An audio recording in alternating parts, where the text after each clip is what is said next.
Kingdom is back, but not really. But kind of, but not really. Welcome to the Time Treadmill. I'm Ron, and these are my sweaty thoughts about Doctor Who.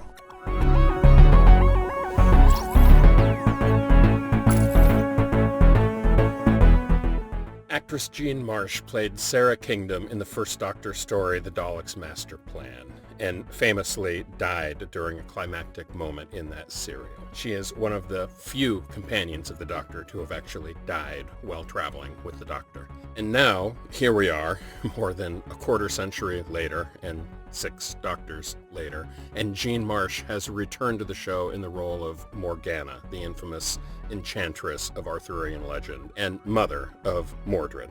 And it's just so much fun to have her here chewing the scenery left and right. And Jean Marsh is by no means the most significant actor to return to the show in this story. The story features the return of Unit for the first time since the Seeds of Doom all the way back in the mid-70s. So it's been well over a decade since we've seen Unit. In that time, the Brigadier has retired, but for this story, is called back for one last adventure. And this story truly does mark the Brigadier's last appearance in Doctor Who proper. Now, Nicholas Courtney will return again in a Sarah Jane Adventures story, so I'll get to see him one more time. But this right here is his final hurrah as the Brigadier, and it's delightful to have him on board. As for the story itself, it's a take on the Arthurian legend, and the most interesting thing about it is that several characters recognize the Doctor as being Merlin. One character going as far as to describe him as a person who travels in a ship in time whose inside is larger than the outside. Clearly, these people have encountered the Doctor before, but he doesn't remember it. And at one point towards the end of the second episode, theorizes that although he is not Merlin, he may become Merlin in a later incarnation. And that is a neat trick that I'm surprised this series hasn't done more often. For a series that is ostensibly all about time travel and wibbly-wobbly, timey-wimey stuff, you would think there would be more stories that are sequels to a story that hasn't happened yet.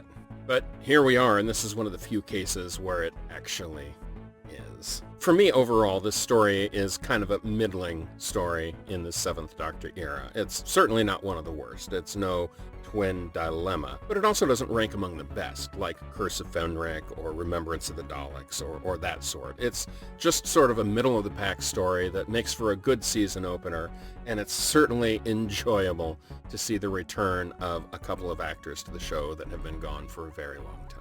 Thematically, the story is noteworthy for being the point where the Doctor changes from wearing his light tan coat to wearing his dark brown coat, which is an indicator for the character's turn from being a lighter, more comedic character to being a much darker, more manipulative character. And that's not coincidental.